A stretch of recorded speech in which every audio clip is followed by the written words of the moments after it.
सभी विद्यार्थियों का गणित गंगा बाई प्रमोद सर में मैं डॉक्टर प्रमोद कुमार हार्दिक स्वागत करता हूं। आज क्लास 9th के बच्चों के लिए उनका ये अगला चैप्टर है जिसका नाम है पॉलिनोमियल, जो हिंदी में बहुपद के नाम से जाना जाता है। आज हम लोग इसके विषय में अध्ययन करने जा रहे हैं। कोई भी अलजेब्रिक इक्वेशन जिसका form f of x is equal to a0 plus a1x plus a2x square plus a3x cube plus up to dot dot dot an x to the power n के फॉर्म का हो और ये total value 0 के equal नहीं होनी चाहिए। जहां पे an 0 के इक्वल न हो और इसके साथ ही साथ यहाँ पे जो कोफिशिएंट्स हैं या arbitrary constant a0 a1 a2 a3 up to an है, a0 a1 a2 a3 up to an, these are should be real numbers, ये वास्तविक संख्याएं होनी चाहिए। अब हम देखेंगे कि बहुपद के प्रकार या टाइप्स ऑफ पॉलिनोमियल कौन कौन से होते हैं। जब हम टाइप्स ऑफ पॉलिनोमियल पे आते हैं तो इसके ये 4 टाइप्स हैं। पहला जो है टाइप बोला जाता है मोनोमियल, जिसको एक पदीय बहुपद के नाम से भी जानते हैं। ऐसा अलजेब्रिक इक्वेशन जिसमें केवल और केवल एक टर्म हो उसे हम मोनोमियल्स या एक पदी बहुपद के नाम से जानते हैं, जिसके कुछ एग्जांपल्स आपके सामने यहाँ दिए गए हैं, जैसे 2x स्क्वायर या 2x या √5x या x। इस तरह का यदि कोई इक्वेशन होगा, यानी ऐसा अलजेब्रिक इक्वेशन जिसमें केवल और केवल एक टर्म लाई करता हो, तो उसको अलजेब्रिक पॉलिनोमियल में मोनोमियल के नाम से जाना जाता है। इसी तरह से बाइनोमियल या द्विपदी बहुपद किसे कहते हैं? ऐसा अलजेब्रिक इक्वेशन जिसमें दो टर्म्स लाई कर रहे हों और ये दोनों टर्म्स सम या सबट्रैक्शन के साथ जुड़े हुए हों, तो इस तरह के अलजेब्रिक इक्वेशन को हम बाइनोमियल के नाम से जानते हैं, जिसमें कुछ एग्जांपल्स आपके सामने दिए गए हैं। 4x + 3 2, 2 - 2y y स्क्वायर + 1, या यूं कह लें ax स्क्वायर और +1, या ax स्क्वायर + b की तरह का जो फॉर्म होगा उसको हम जो है बाइनोमियल के नाम से जानेंगे। यहाँ पे सेंस ये है कि सम या सबट्रैक्शन ऑफ 2 टर्म्स होने चाहिए, तो उनको हम बाइनोमियल बोलते हैं। इसी तरह से अगली कड़ी जो होगी वो ट्राइनोमियल्स की होगी, त्रिपदीय बहुपद। जैसा कि नाम से ही स्पष्ट है, ट्राइनोमियल्स त्रिपदी, यानी कि ऐसा अलजेब्रिक इक्वेशन जिसमें 3 टर्म्स का समेशन हो या 3 टर्म्स का सबट्रैक्शन हो, तो उसको हम ट्राइनोमियल्स के नाम से जानते हैं। इसके 2 एग्जांपल्स आपके सामने लिखे गए हैं, x square + 1 + x and y square + 2y + 3। इसी तरह यदि हम एक और एग्जांपल लेना चाहें तो z स्क्वायर - 2z - 1, यह भी ट्राइनोमियल का एग्जांपल हो जाएगा। इसी तरह से अगला और लास्ट टाइप होता है जीरो पॉलिनोमियल, शून्य बहुपद, यानी कि इसके अंतर्गत हम ऐसा अलजेब्रिक इक्वेशन लेते हैं जो बेसिकली जीरो हो, यानी उसमें कोई भी टर्म लाई न करे, तो वहां पे हम क्या करते हैं, x³ या x स्क्वायर या x जो भी कोफिशिएंट होते हैं जिनके फॉर्म में हमको रिप्रेजेंट करना है, उन सारे के कोफिशिएंट 0 × 0 करके सब्स्टिट्यूट कर देते हैं। इस तरह के पॉलिनोमियल को हम लोग जीरो पॉलिनोमियल कहते हैं। अब अगला जो टर्म है वो हमको जानना है कि डिग्री ऑफ पॉलिनोमियल क्या होती है, बहुपद की घात क्या होती है। यदि कोई पॉलिनोमियल इस फॉर्म में लिखा हुआ है, जैसा कि आपके सामने पहला एग्जाम्पल या पहला इक्वेशन दिया गया है, तो यदि इस फॉर्म में लिखा हुआ कोई इक्वेशन है या अलजेब्रिक इक्वेशन है, तो इसमें जो x का हाईएस्ट पावर होता है वही पावर उस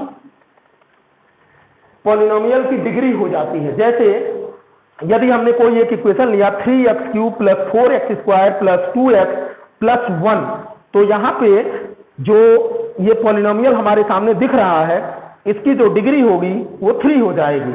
इसके अलावा यदि कोई इक्वेशन हम यूं लेते हैं x² + 2x + 1, तो इस तरह का जो पॉलिनोमियल होगा इसकी डिग्री जो होगी 2 हो जाएगी।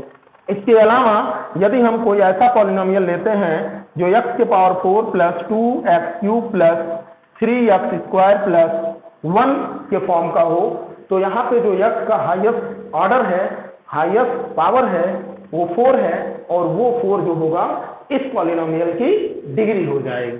इसके बाद इसी क्रम में हम आते हैं पुनः एक बार कैसे पॉलिनोमियल्स की हम पहचान करेंगे। तो पहला काम हमको ये देखना है कि दिया हुआ इक्वेशन यक्स के इंक्रीजिंग या डिक्रीजिंग पावर में ऑर्डर में दिया गया है कि नहीं दिया गया है। इसके साथ ही साथ यक्स का कोई ऐसा पावर तो नहीं है जो नेगेटिव के फॉर्म में है। यदि यक्स का पावर नेगेटिव के फॉर्म में होगा तो उस तरह के पॉलिनोमियल को हम पॉलिनोमियल नहीं बोलेंगे, उस तरह के इक्वेशन को, अलजेब्रिक इक्वेशन को पॉलिनोमियल नहीं बोलेंगे। मतलब ये है कि जो भी अलजेब्रिक इक्वेशन हमको दिया हुआ है उसमें यक्स के सारे यक्स के जो पावर्स हैं वो क्या होने चाहिए, नॉन नेगेटिव होने चाहिए, यानी पॉजिटिव होने चाहिए। इसके बाद हमको अगला जो क्लासिफिकेशन है, classification of polynomials on the basis of their degree. जैसा कि हमने यहाँ पे देखा है, डिग्री ऑफ पॉलिनोमियल क्या होती है, जो भी अलजेब्रिक इक्वेशन दिया गया होता है उसमें जो एक्स का सबसे मैक्सिमम पावर होता है वही उसकी डिग्री होती है। On the basis of degree हम कैसे पॉलिनोमियल्स को डिवाइड करते हैं, अब हमको यहाँ पे ये देखना है, यानी घातों के अनुसार बहुपदों का वर्गीकरण। इसमें पहला जो टाइप है वो है लीनियर पॉलिनोमियल। जैसा कि आप सभी विद्यार्थियों को हमने linear equations of two variable में लीनियर पॉलिनोमियल हमने बताया हुआ था, ठीक वही इक्वेशन यहाँ पे लिया हुआ है। जब कोई algebraic equation ax plus B या ax माइनस बी के फॉर्म का हो तो उसको हम लीनियर पॉलिनोमियल्स के नाम से जानते हैं। यहाँ पे 3 एग्जांपल्स हमने लिया है। एक 5x माइनस 4 ये लीनियर पॉलिनोमियल होगा, 9x प्लस रूट 4 ये भी लीनियर पॉलिनोमियल होगा, 3z प्लस 1 ये भी लीनियर पॉलिनोमियल होगा। यानी कहने का मतलब यह है लीनियर पॉलिनोमियल्स ये पॉलिनोमियल्स होते हैं जिनको ax प्लस बी के फॉर्म में लिख सकते हैं। इसके बाद अगला सेकंड जो पॉलिनोमियल होता है on the basis of power या on the basis of degree, वो होता है क्वाड्रेटिक पॉलिनोमियल, जिसको हम द्विघाती बहुपद कहते हैं।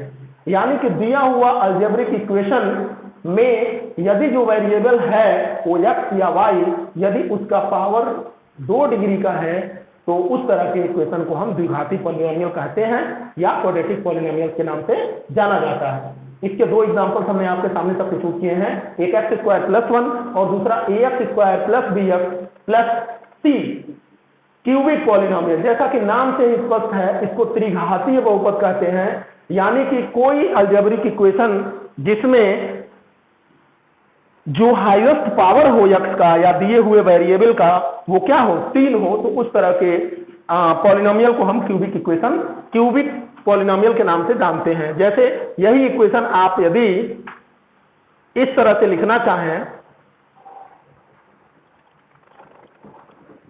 तो ऐसे भी लिखा जा सकता है, इसको भी हम क्यूबिक पॉलिनोमियल के नाम से जानते हैं। अगला जो होगा वो होगा बाई क्वाड्रेटिक पॉलिनोमियल या चतुर्थ घातीय बहुपद जिसको कहते हैं। जैसा कि इसमें भी इस टर्म या टर्मिनोलॉजी से ही क्लियर है कि यहाँ पे जो अलजेब्रिक इक्वेशन होगा उसका हाईएस्ट पावर या हाईएस्ट डिग्री जो होगी वो नॉन नेगेटिव होने के साथ साथ क्या होगी, पावरफुल होगी। तो उस तरह के अलजेब्रिक इक्वेशन को हम बाई क्वाड्रेटिक पॉलिनोमियल के नाम से जानते हैं। अब यहाँ पे आपके सामने ये चीजें क्लियर हो गई, पॉलिनोमियल क्या होते हैं, कोई भी ऐसा इक्वेशन जो इसके फॉर्म में लिखा जा सके, इसके साथ ही साथ यक्स का पावर क्या हो, नॉन नेगेटिव हो, यानी यक्स का पावर पॉजिटिव हो।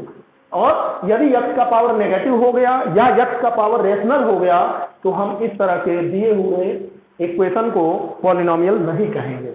इसके बाद types of polynomial on the basis of number of terms, यानी कि पदों की संख्या के आधार पे ये बहुपद के प्रकार ये हो गए। पहला जो है एक पदी बहुपद या मोनोमियल, दूसरा बाइनोमियल, तीसरा ट्राइनोमियल, अब उसके बाद जीरो पॉलिनोमियल और डिग्री ऑफ पॉलिनोमियल जैसा कि आपको हमने बता दिया। इसके अलावा आप हम लोगों को classification of polynomial on the basis of their degree, यानी कि घातों के अनुसार बहुपदों का वर्गीकरण, इसमें हमने 4 टाइप्स लिए हैं जो आपके सामने रिप्रेजेंट किया गया है। एक लीनियर पॉलिनोमियल, एक क्वाड्रेटिक पॉलिनोमियल, फिर क्यूबिक पॉलिनोमियल और बाई क्वाड्रेटिक पॉलिनोमियल। इस तरह से पॉलिनोमियल क्या होता है और इसके जो टाइप्स होते हैं on the basis of number of terms और on the basis of their degree of power, ये जो है हमारे सामने क्लियर हो गया। अभी जो डेफिनेशन हम लोगों ने पढ़ा था उस पर बेस्ड कुछ एग्जांपल्स जो आपके बुक के एक्सरसाइज से हमने लिया है। इसमें ये क्वेश्चन है, which of following is an example of polynomial, निम्नलिखित में से कौन बहुपद का उदाहरण है। ये आपको बताना है यदि इस तरह के क्वेश्चन दिए हुए हों तो इसमें जो अभी डेफिनेशन हम लोगों ने पढ़ा था उस तरह के एक्सरसाइज में पहला क्वेश्चन जो होता है सामान्यतः इसी तरह का होता है। आपको क्या करना होता है, पॉलिनोमियल जो है छांटना होता है। तो यहाँ पे अब हम चेक करने जा रहे हैं कि कौन पॉलिनोमियल होगा कौन पॉलिनोमियल नहीं होगा। पहला इक्वेशन है 4x² - 3x + 2। यहाँ पे हम देख रहे हैं x के सारे पावर पॉजिटिव हैं और इसके साथ ही साथ ये जो हमने पॉलिनोमियल का बेसिक अलजेब्रिक इक्वेशन लिया था उस तरह के फॉर्म का है। तो ये शो कर रहा है कि जो आप क्वेश्चन भी इस क्वेश्चन का जो पार्ट ए है ये पॉलिनोमियल तो करेगा। इसके साथ ही साथ अब हमको ये देखना है ऑप्शन क्वेश्चन नंबर बी में x² - x + 1, यानी यहाँ पर x² x का पावर पॉजिटिव, अगेन x का पावर पॉजिटिव और +1 है, यहाँ x का पावर 0 है। यह भी जो इक्वेशन है वह भी पॉलिनोमियल के इक्वेशन के स्टैंडर्ड फॉर्म को फॉलो कर रहा है। इस तरह से ये भी पॉलिनोमियल को रिप्रेजेंट करेगा। इसके बाद अब हम आते हैं ऑप्शन नंबर सी पे। तो यहाँ पे हमने ये देखा √2 × t के पावर 1/2 और प्लस √3 × t। तो यहाँ पे आप सभी देखेंगे √2 × t के पावर 1/2 और प्लस √3 × t। यहाँ t का जो पावर है वो रेशनल पावर है, मीन्स t का जो पावर है वो p/q के फॉर्म का दिया हुआ है। तो अभी आपको हमने स्टार्टिंग में बताया था यदि कोई भी इक्वेशन जिसमें जो वेरिएबल दिया हुआ है यदि उसका पावर रेशनल फॉर्म में है या नेगेटिव फॉर्म में है तो उसको हम पॉलिनोमियल के एग्जाम्पल के रूप में कंसीडर नहीं करते हैं। इस तरह से जो ऑप्शन नंबर सी होगा वो क्या होगा, पॉलिनोमियल नहीं होगा, क्योंकि ये जो पहला टी है इसका पावर रेशनल पावर है और जब पावर रेशनल पावर हो जाएगा तो उसको हम पॉलिनोमियल की कैटेगरी में नहीं रखते हैं। इसी तरह से ऑप्शन नंबर डी जो है इसमें u⁴ - 3u + 2, यदि यहाँ पे u⁴ नहीं दिया रहता तब तो इसको हम पॉलिनोमियल कंसीडर करते हैं, लेकिन यहाँ पे u का जो पावर है ये भी रेशनल फॉर्म में दिया हुआ है, यानी u का पावर p/q के फॉर्म में है। और इस वजह से जो ये इक्वेशन आपके सामने रिप्रेजेंट किया गया है u के पावर ½ - 3u + 2, यह भी पॉलिनोमियल नहीं होगा। अब हम आते हैं अगले एग्जाम्पल पे। अगले एग्जाम्पल में x + 2/x को वेरीफाई करना है कि पॉलिनोमियल है कि नहीं है। इस क्वेश्चन को आप ऐसे भी लिख सकते हैं x + 2 × x⁻⁻1। यहाँ पे अभी स्टार्टिंग में हमने आपको बताया था जब भी किसी वेरिएबल का या चर का पावर जो है नेगेटिव हो जाएगा या ऋणात्मक हो जाएगा तो उसको हम पॉलिनोमियल की कैटेगरी में नहीं रखेंगे। इस तरह से ऑप्शन ई में भी ये x पॉजिटिव पावर का है लेकिन यह x नेगेटिव पावर हो गया और इस तरह से हम कह सकते हैं कि ऑप्शन ई या आपके इस क्वेश्चन का पार्ट ई पॉलिनोमियल नहीं होगा। पुनः आप सभी को एक बार इस पर बेस्ड क्वेश्चंस को मैं करने की सलाह देते हुए आपसे ये निवेदन करना चाहता हूं कि आप अपने मित्रों को, अपने बैचमेट्स को, अपने संपर्क में आने वाले प्रत्येक विद्यार्थी को ये वीडियो शेयर करें, सब्सक्राइब करें। डिस्क्रिप्शन बॉक्स में हमने 3 कैटेगरीज बना दी हैं और इसके साथ ही साथ क्लास 9th की अलग, क्लास 10th की अलग और क्लास 11th की अलग कैटेगरी है जहां से आप इन वीडियोज को देख सकते हैं, देख करके अपने पढ़ाई में सहयोग प्राप्त कर सकते हैं। इस वीडियो को आप अधिक से अधिक शेयर करें, लाइक करें, सब्सक्राइब करें। पुनः एक बार आप सभी को धन्यवाद, बहुत बहुत धन्यवाद।